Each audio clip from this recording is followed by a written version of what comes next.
हाय viewers, स्वागत आप सभी का नवीन दया यूट्यूब चैनल में। मैं नवीन दया आज आपको कराऊंगी लेक्चर मेथड।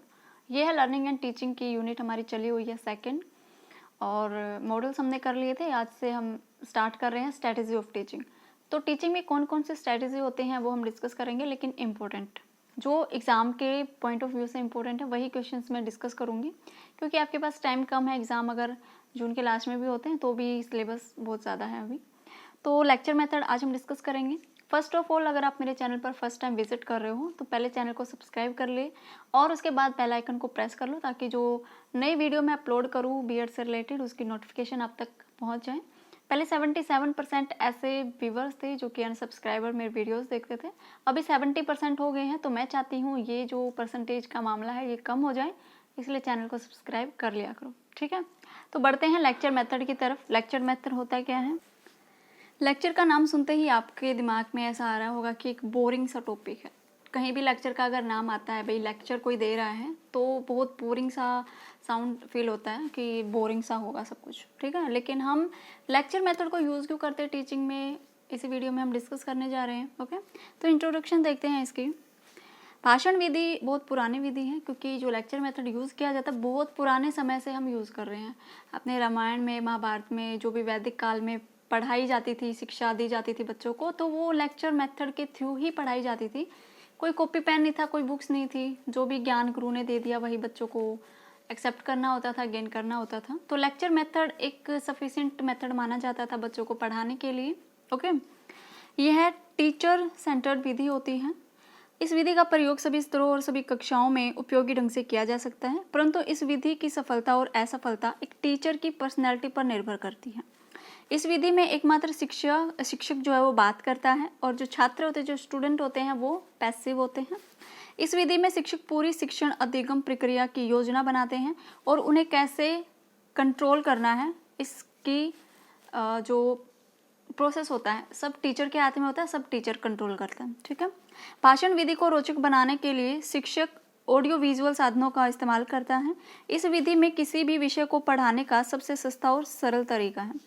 यह विधि माध्यमिक और महाविद्यालय स्तर पर बहुत लाभदायक होती है। जो कॉलेज होते हैं, जो यूनिवर्सिटी होती हैं, वहाँ पर ये लेक्चर मेथड यूज़ किया जाता है, क्योंकि जो छोटे बच्चे होते हैं, जैसे नर्सरी केजी क्लास में हो गए, उनको ये सामने लेक्चर मेथड फेल है। उनको लेक्चर मेथड से कुछ भी समझ नहीं आएगा, कुछ भी उनकी पढ़ाई नहीं होगी, कुछ भी अंडरस्टैंड नहीं होगा। तो ये जो लेक्चर मेथड होता है वो यूनिवर्सिटी, कॉलेजेस, जो 11th 12th के स्टूडेंट्स होते हैं उनके लिए काफ़ी यूज़फुल माना जाता है। और जो लेक्चर मेथड होता है इसमें सारी एक्टिविटी टीचर की होती है, स्टूडेंट्स का इसमें कोई रोल नहीं होता। स्टूडेंट्स का बस इतना रोल होता है कि स्टूडेंट्स को बैठकर सुनना होता है, ठीक है। और स्टूडेंट कैसे उनको अपने माइंड में उनको उतारते हैं, कैसे उस चीज़ को समझते हैं, वो डिपेंड करता है एक टीचर पर। टीचर किस तरह से लेक्चर दे रहा है। अगर कोई टीचर इस तरह से लेक्चर दे, बिल्कुल बोर कर दे बच्चों को, तो कुछ भी समझ नहीं आएगा बच्चों को।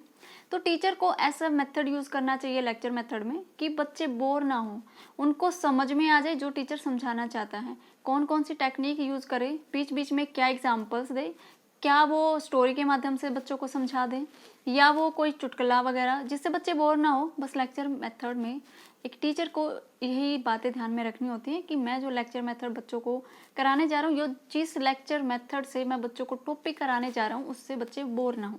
क्योंकि लेक्चर जहाँ पर आ गया, समझ लीजिए बोरिंग का काम है, ठीक है। आपने भी लेक्चर सुने होंगे प्रिंसिपल्स के वगैरह वगैरह, टीचर्स के, तो आप भी बोर हो गए होंगे लेक्चर का नाम सुनते।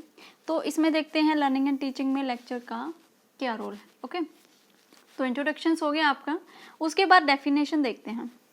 डेफिनेशन ऑक्सफोर्ड डिक्शनरी के अनुसार है, भाषण विधि गणक कक्षा या लंबे गंभीर भाषण के लिए विशिष्ट जानकारी देने की बात है। जो बड़ी जानकारी देने वाली अगर बात हो, कोई बड़ी सी बात बच्चों को बतानी हो, बहुत सारे मटेरियल उसमें इकट्ठे करने हो, बहुत सारी जानकारी बच्चों को देनी हो, तब लेक्चर मेथड का यूज़ किया जाता है अकॉर्डिंग टू ऑक्सफोर्ड डिक्शनरी, ठीक है। जो भी डेफिनेशंस होती हैं वो फिक्स होती है, उनको कोई चेंज नहीं कर सकते आप। ओके, जो नेक्स्ट हमारी डेफिनेशन है वो है जेम्स एमली के अनुसार, भाषण एक ऐसी शिक्षण विधि है जिसमें अध्यापक किसी विशेष विषय पर ध्यानपूर्वक नियोजित वक्तव्य देता है। जो एक टीचर होता है अपना पूरा कंसंट्रेट करके बच्चों को समझाता है, जो बच्चों को बात उसको समझानी होती है एक टीचर्स को, ठीक है। उसके बाद हम देखेंगे जो हमारा भाषण विधि है, जो हमारा लेक्चर मेथड, उसकी कैरेक्टरिस्टिक्स क्या क्या है, क्या विशेषता है लेक्चर मेथड की। ओके, तो फर्स्ट हमारी जो विशेषता है, विद्यार्थियों को प्रेरित करता है, विद्यार्थियों को मोटिवेट करता है पढ़ने के लिए, या फिर कोई अलग आप इंस्ट्रक्शंस दे रहे हो, किसी टॉपिक से ना हो, पढ़ाई से रिलेट करके ना हो, अगर आपको कोई सामाजिक बात बताने जा रहे हो, कोई सोशल बात है, तो उसके लिए भी बच्चों को मोटिवेट करना होता है लेक्चर मेथड के थ्रू, ठीक है। तो कक्षा के अंदर बच्चों को प्रेरित करना शिक्षक का पहला कर्तव्य होता है। विषय से संबंधित घटनाओं, तथ्यों, आंदोलन या फिर किसी जो फेमस व्यक्ति है उसकी उपलब्धि को सरल तरीके से वर्णित करके विद्यार्थियों को प्रेरित किया जा सकता है। मोटिवेट कैसे करें पढ़ने के लिए, अगर कोई बच्चा ऐसा है मीडियम टाइप का लगा लीजिए, उसको मोटिवेट करके पढ़ाया जा सकता है। तो आप ऐसे एग्जाम्पल दोगे, इस पूरी क्लास को दोगे आप एग्जाम्पल्स किसी भी फेमस व्यक्ति के, जो भी फेमस व्यक्ति हो, जैसे महात्मा गांधी, जो भी हो आप लगा लीजिए जो फेमस हो, उसका आप एग्जाम्पल दोगे जो बच्चों को जिसको बच्चे आइडल मानकर चलते हैं, ठीक है। अगर आप उनका एग्जाम्पल लोगे तो बच्चे मोटिवेट होंगे पढ़ाई के प्रति, अपने टॉपिक को क्लियर करने के प्रति। तो एक जो लेक्चर मेथड होता है वो बच्चों को मोटिवेट करता है, क्योंकि लेक्चर मेथड के थ्रू ही हम अपनी बात बच्चों तक पहुंचा सकते हैं। रिटर्न में ऐसा कुछ नहीं होता कि हम लिख के दे दें और बच्चे मोटिवेट हो जाए, कभी नहीं होता। रिटर्न में कभी भी बच्चे मोटिवेट नहीं होंगे, ये ध्यान रखिएगा। ओके, तो मोटिवेट करने का काम करता है लेक्चर मेथड। उसके बाद है धारणाओं को स्पष्ट करता है। धारणा मतलब कॉन्सेप्ट को क्लियर करता है लेक्चर मेथड। जैसे आपको कोई टॉपिक समझ नहीं आ रहा है, टीचर उसको बता कर समझाएगा। जैसे मैं आपको समझा रही हूँ, कोई कॉन्सेप्ट आपका क्लियर नहीं है, मेरे बताने से आपको कॉन्सेप्ट क्लियर हो जाता है, तो एक लेक्चर मेथड ही मैं यूज़ कर रही हूँ अभी। तो लेक्चर मेथड ऐसा होता है कि कॉन्सेप्ट को क्लियर कर देता है, ठीक है। विद्यार्थियों को कुछ तथ्यों का अर्थ तथा महत्व बताना आवश्यक होता है।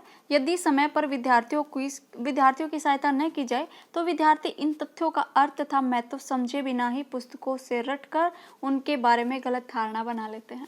सपोज कर लीजिए आपको कोई टॉपिक क्लियर नहीं हो रहा है और कोई कॉन्सेप्ट क्लियर कराने वाला भी नहीं है, कोई टीचर ऐसा कोई आपका कॉन्सेप्ट क्लियर करा दें, तो आपने अपने अकॉर्डिंग उस चीज़ को समझ लिया, जो भी आपने समझा उसी को आप याद करोगे, रटोगे, क्योंकि कॉन्सेप्ट तो आपका क्लियर हुआ ही नहीं, तो आप उसके प्रति गलत धारणा बना लोगे जो भी आपने समझा उस टॉपिक से रिलेटेड।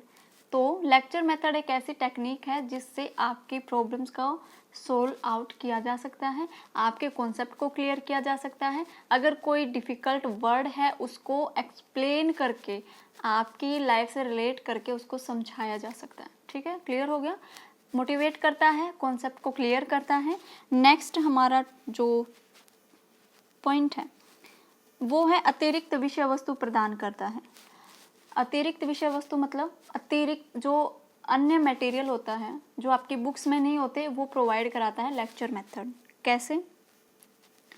पुस्तकों में विषय वस्तु से संबंधित सामग्री की कमी होती है। इस स्थिति में विद्यार्थियों को भाषण विधि द्वारा विषय वस्तु के बारे में बताया जाता है। सपोज कर लीजिए आप बीएड कर रहे हो, बहुत सारे स्टूडेंट्स के मुझे कमेंट आते हैं कि मैम जो लक्ष्मी वाली बुक है ना उसमें कंप्लीट मटेरियल नहीं है, ठीक है। तो एक टीचर का ये काम होता है कि अलग अलग बुक्स उठाए, इंटरनेट का यूज़ करे और जो भी कॉन्सेप्ट बुक में नहीं है उनको बच्चों तक पहुंचाए बाय लेक्चर मेथड, ठीक है। तो अतिरिक्त जो विषय वस्तु से संबंधित जो सामग्री है वो बच्चों तक पहुंचाना एक लेक्चर मेथड के थ्रू पॉसिबल है। समझ आ गया? ठीक है। मोटिवेट करता है, कॉन्सेप्ट क्लियर करता है, और जो बुक में कॉन्सेप्ट नहीं है, जो बुक में पॉइंट नहीं है, जो बुक में मटेरियल नहीं दे रखा, उनको अदर किसी बुक से, इंटरनेट से, कहीं से भी, सोशल मीडिया से लेकर बच्चों के कॉन्सेप्ट को क्लियर कराना, उनके सिलेबस को कंप्लीट कराना, ठीक है। ये यहाँ तक हो गया। उसके बाद है गृह कार्य देना, जो होमवर्क दिया जाता है क्लास में बच्चों को। अध्यापक के कार्य का गृह कार्य जो होमवर्क दिया जाता है, गृह कार्य वाला पक्ष अक्सर उपेक्षित रह जाता है। विद्यार्थियों को सौंपे गए कार्य योजना देने से पहले और बाद में इसके संबंध में औपचारिक तौर पर भाषण विधि द्वारा ज्ञान और जानकारी दी जानी चाहिए। जब हम छोटे थे क्लास में तो ब्लैक बोर्ड पर लिख देते थे होमवर्क कि आपको ये होमवर्क करके लेकर आना है, लेकिन जैसे जैसे हम बड़े होते चले गए, होमवर्क आपको बाय लेक्चर मेथड भी पता चल गया होगा, टीचर्स बाय लेक्चर मेथड भी आपको बता देते हैं कि कल मैं ये टॉपिक सुनूंगा, इसका टेस्ट होगा, कुछ भी वो होमवर्क ही होता है आपके लिए, ठीक है। ब्लैक बोर्ड पर ना लिख के बाय लेक्चर मेथड से आपको होमवर्क देना, ये है लेक्चर मेथड की विशेषता, ठीक है। ये समझ आ गया। तो 4 कॉन्सेप्ट हो गए, इसकी करैक्टरिस्टिक्स हो गई। फर्स्ट, मोटिवेट करता है, कॉन्सेप्ट क्लियर करता है।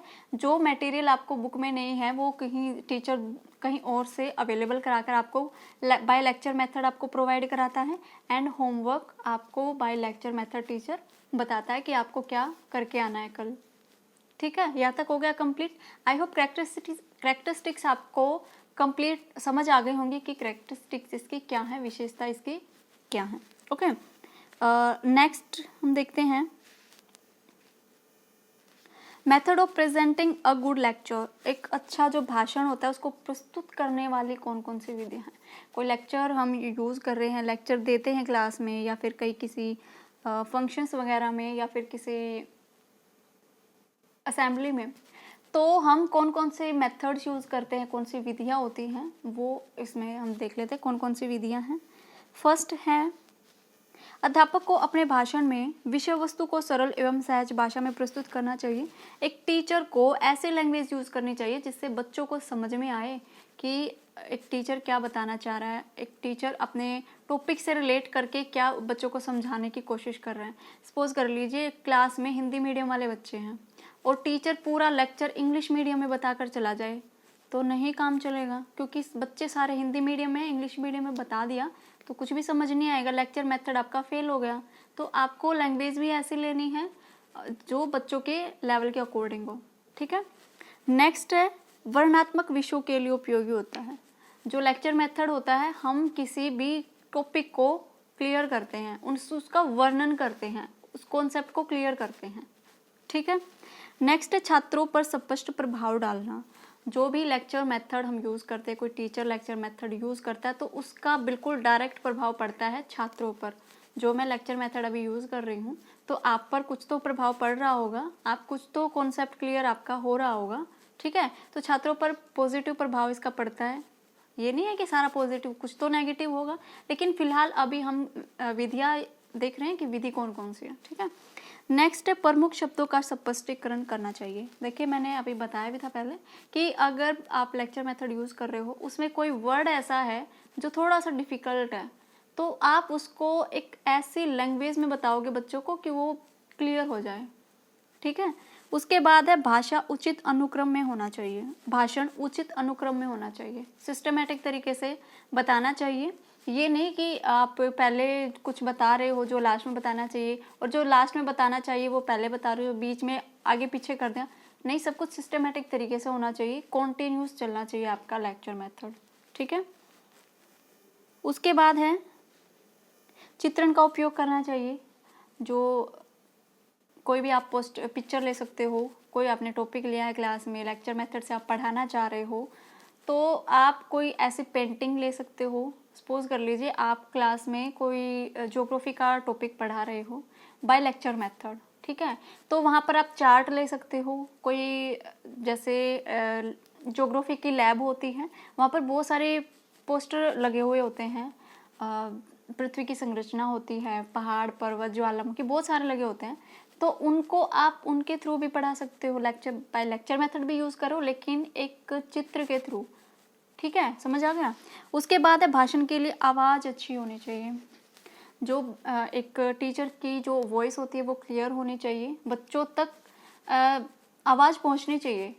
आप लगा लीजिए बच्चे क्लास में, बच्चे 100 बच्चे बैठे हुए हैं क्लास में, तो आपकी आवाज़ ऐसी होनी चाहिए, क्लियर होनी चाहिए कि सभी बच्चों को सुनाई दे, लास्ट तक के बच्चों को। ऐसा ना हो आपकी आवाज़ ऐसी है, धीमी आवाज़ है, सिर्फ आगे जो बच्चे बैठे हैं सिर्फ उन तक पहुंच रही है, पीछे जो बच्चे बैठे हैं उनको सुनाई नहीं दे रहा, समझ ही नहीं आ रहा क्या बोल रहे हो आप। तो एक टीचर की वॉइस भी अच्छी होनी चाहिए, ठीक है, क्लियर आवाज़ होनी चाहिए एक टीचर की। उसके बाद है, ब्लैक बोर्ड का उचित प्रयोग करना चाहिए। अगर आप क्लास में हैं और लेक्चर मेथड का यूज़ कर रहे हो तो कुछ पॉइंट्स आप ब्लैक बोर्ड पर लिख सकते हो, ठीक है। ब्लैक बोर्ड का आप बीच बीच में यूज़ कर सकते हो जिससे बच्चों को नींद ना आए, बोर बच्चे ना हो, ठीक है। उसके बाद है, भाषण का विभाजन। आप जो लेक्चर यूज़ कर रहे हो उसका एक विभाजन होना चाहिए, कैसे फर्स्ट आप क्या करा रहे हो, इंट्रोडक्शन करा रहे हो, उसके बाद क्या टाइप्स कराओगे। लेक्चर मेथड यूज सिस्टमेटिक तरीके से होना चाहिए, मिक्सअप कुछ नहीं होना चाहिए लेक्चर मेथड में, ठीक है। अगर आप बीच में बच्चे, ये सपोज कर लीजिए बच्चे बीच में बोर हो रही है, तो बीच में आप एक ऐसे एग्जाम्पल दे सकते हो जिससे बच्चे थोड़े से हंसमुख तरीके से बिहेव करें, या फिर बच्चे बोर ना हो, उनकी नींद खुल जाए, ठीक है। तो लेक्चर मेथड ऐसे सिस्टमेटिक तरीके से बनाना चाहिए, ठीक है। उसके बाद है भाषण की शुरुआत थीम ही होनी चाहिए। एक आवाज़ आपकी ऐसी होनी चाहिए कि बच्चों को अच्छे से समझ में आ जाए, आगे पीछे सबको क्लियर आवाज़ आनी चाहिए आपकी टीचर्स की, ठीक है। और ये ना हो कि आप स्टार्टिंग से ही चिल्लाना स्टार्ट कर दो, जो भी भाषण आप, जो भी लेक्चर मेथड आप यूज़ करो, जो टॉपिक आपने लिया स्टार्टिंग से चिल्लाना स्टार्ट कर दो, नहीं। एक धीमी आवाज़ होती है, लाइटली आवाज़ में आपको स्टार्ट करना है, ओके।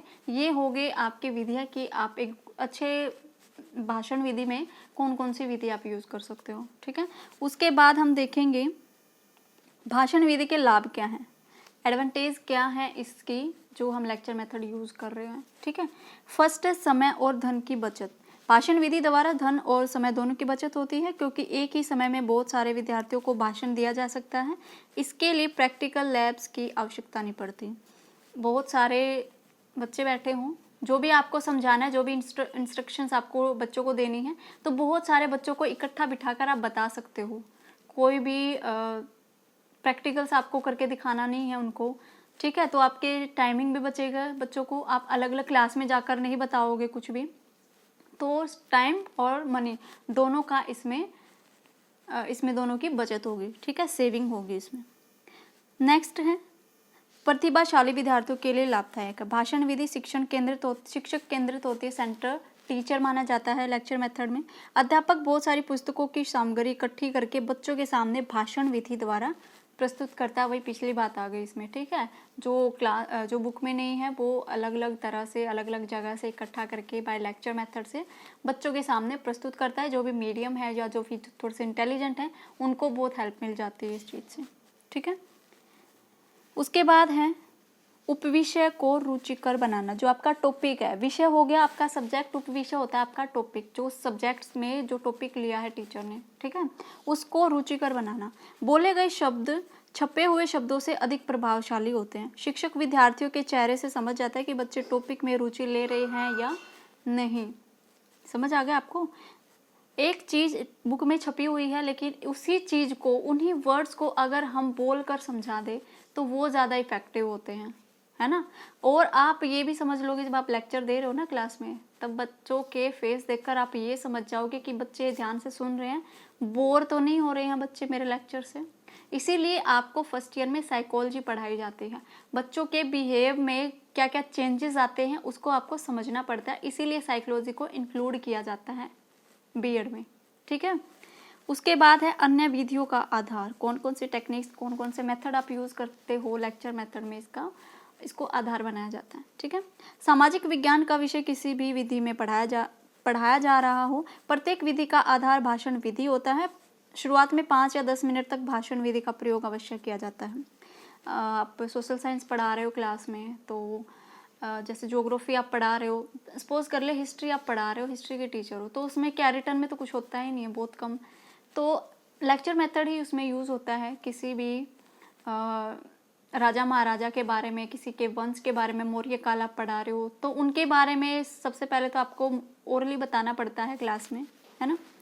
तो उसके लिए लेक्चर मेथड काफ़ी अच्छी विधि मानी जाती है, ओके। उसके बाद है निष्कर्ष और समीक्षा के लिए लाभदायक होता है। विद्यार्थियों को विषय के प्रति प्रेरित करने के लिए भाषण विधि का प्रयोग किया जाता है। जितने भी बच्चों को पढ़ाया गया है उसका, जो भी बच्चों को क्लास में पढ़ाया गया है उसका निष्कर्ष बताने के लिए भाषण विधि का प्रयोग लाभदायक होता है। जो भी विद्यार्थी हैं उनको पहले तो मोटिवेट करना होता है उनके टॉपिक्स को लेकर, और जो भी बच्चों को पढ़ाया गया है, मान लीजिए आपका टॉपिक क्लियर हो गया है, तो बाद में आप जब उसका कंक्लूजन निकालोगे तो बाय लेक्चर मेथड आप उनको बताओगे कि हमने इस टॉपिक में ये पढ़ा था, ये इसकी क्वालिटीज़ हैं, ये इसकी मेरिट है, ये इसकी डिमेरिट है। तो एक निचोड़, एक कंक्लूजन आप बताओगे, तो बाय लेक्चर मेथड आप उसको बच्चों को समझाओगे, ठीक है। तो एक निष्कर्ष बताने के लिए भी इसको यूज़फुल माना जाता है। नेक्स्ट, विद्यार्थी और अध्यापक के बीच प्रत्यक्ष संबंध होता है। जब क्लास में एक टीचर पढ़ा रहा है तो बच्चों के साथ उसका इंटरेक्शन होता है, बच्चे प्रत्यक्ष रूप से बैठे हुए होते हैं। तो भाषण विधि जो होती है एक अच्छी विधि मानी जाती है क्लास में, ठीक है। भाषण विधि द्वारा शिक्षक और विद्यार्थियों के मध्य प्रत्यक्ष संबंध स्थापित हो जाते हैं। इस प्रकार के वातावरण में विद्यार्थी सक्रिय रहते हैं। बच्चों को पता होता है कि टीचर लेक्चर मेथड का यूज़ कर रहा है, हमें लेक्चर बाय लेक्चर मेथड पढ़ा रहा है और सभी बच्चों पर टीचर की नज़र होती है, तो बच्चे सक्रिय रहते हैं। अगर टीचर ऐसा है कि बीच बीच में अगर बच्चों से कुछ पूछ ले, बाय कुछ भी टॉपिक से रिलेट करके कोई क्वेश्चंस पूछ लेता है, तो बच्चों को सक्रिय होना पड़ता है। उनको ये डर रहता है कि अगला नंबर मेरा ना आ जाए और मुझे बताना ना आए, तो इसलिए बच्चे थोड़े से एक्टिव भी रहते हैं क्लास में, ठीक है। उसके बाद है एकाग्रता की शक्ति का विकास। एकाग्रता की शक्ति का विकास होता है इसमें। जब शिक्षक भाषण दे रहा होता है तो बच्चे ध्यानपूर्वक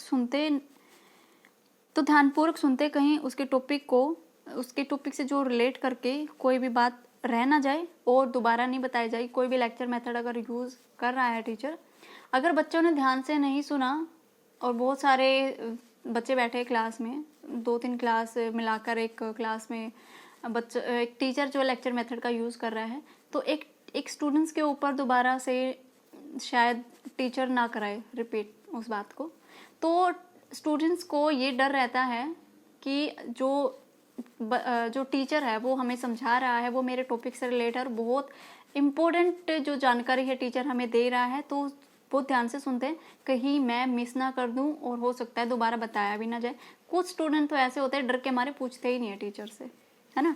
तो इसलिए एकाग्रता की शक्ति का भी विकास इसमें होता है। ओके, अब देखते हैं इसकी डिमेरिट्स क्या क्या हैं। किसी भी चीज़ की मेरिट और डिमेरिट हमेशा होती है, तो इसकी डिमेरिट्स क्या हैं वो हम देखते हैं। फर्स्ट है शिक्षकों पर अत्यधिक भार। बिल्कुल सारा जो काम होता है टीचर्स का होता है, टीचर सेंटर्ड होता है लेक्चर मेथड, सारी तैयारी टीचर्स को ही करनी होती है इसमें, ठीक है। उसके बाद है अधिगम की असंभावित विधि है ये। इस विधि में विद्यार्थी केवल श्रोता बनकर रह जाते हैं। इसमें विद्यार्थी मौन रहते हैं, अगर कुछ समझ नहीं आता तो दोहराया उसको नहीं जाता है टीचर के थ्रू।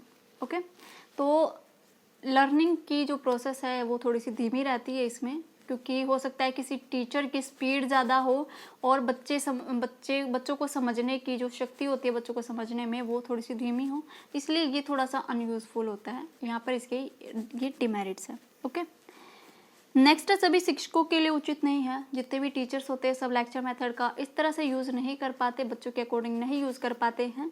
तो एक टीचर की पर्सनैलिटी को भी बताता है ये। कुछ टीचर ऐसे होते हैं जो बुक में जो दिया गया है उस मटेरियल को अच्छे से समझा देंगे, लेकिन एक लेक्चर मेथड से वो अच्छे से कवर नहीं करवा पाते हैं।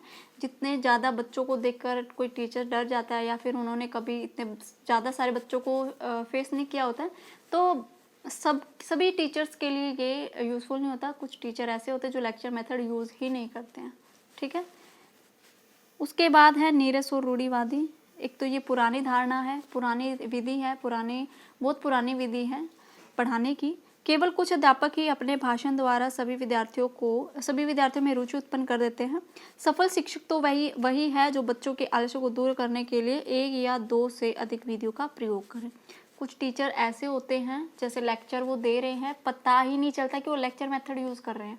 बीच बीच में ऐसे एग्जाम्पल देंगे, आपकी लाइफ से रिलेट करके ऐसे एग्जाम्पल्स आपको बताएंगे आपके टॉपिक से रिलेटेड, कि आपको समझ ही नहीं आएगा कि लेक्चर मेथड यूज़ हो रहा है। अब हमारे नरेंद्र मोदी जी को ही देख लीजिए, हमारे जो प्रधानमंत्री है वो लेक्चर मेथड तो यूज़ करते हैं आपको हमें कुछ भी बताने के लिए। तो वो उनकी जो लैंग्वेज है, उनके बताने का जो तरीका वो इतना अच्छा है कि कोई बोर ही नहीं होते ना। अगर कोई दूसरा राजनीतिक या लगा लीजिए वो लेक्चर मेथड यूज़ करेगा, हमारे प्रिंसिपल्स वगैरह, तो हम बोर हो जाते कि पता नहीं पकाएंगे 1-1.5 घंटे तक। लेकिन कुछ टीचर ऐसे होते हैं पता ही नहीं चलता कि टाइम कब चला गया। वो ऐसे मेथड्स यूज़ करते हैं, ऐसे एग्जाम्पल्स लेते हैं, ऐसे कुछ भी चुटकुले बीच में लगा लीजिए जो बच्चों को बोर नहीं होने देते। वही एक बेस्ट टीचर होता है जो लेक्चर मेथड का यूज़ करते हैं।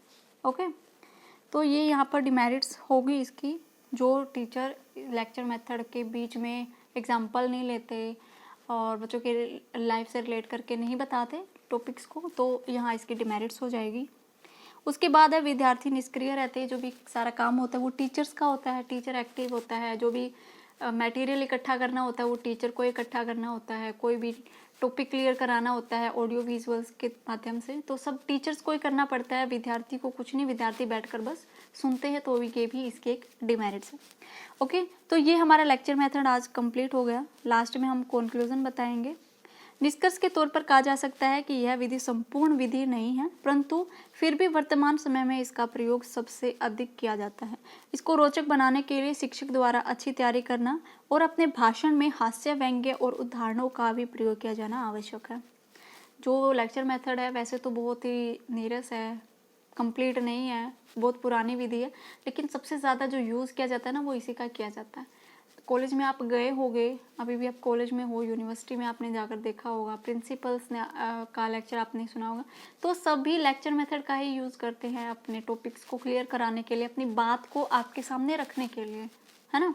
तो लेक्चर मेथड है भी अच्छा भी माना जाता है, सबसे ज़्यादा यूज़ भी होता है, लेकिन इसकी कुछ डिमेरिट्स भी हैं। ओके, तो ये आज हो गया हमारा लेक्चर मेथड कंप्लीट। नेक्स्ट जो मेथड्स होगी, जो स्ट्रेटेजी होंगी वो मैं कंप्लीट करा दूँगी, और जो भी मटेरियल आपका होगा प्रोवाइड कराने का वो मैं प्रोवाइड करा दूँगी। नेक्स्ट वीडियो में मिलते हैं, तब तक के लिए बाय बाय, टेक केयर, घर पे रहिए, सुरक्षित रहिए, और चलिए बाय बाय।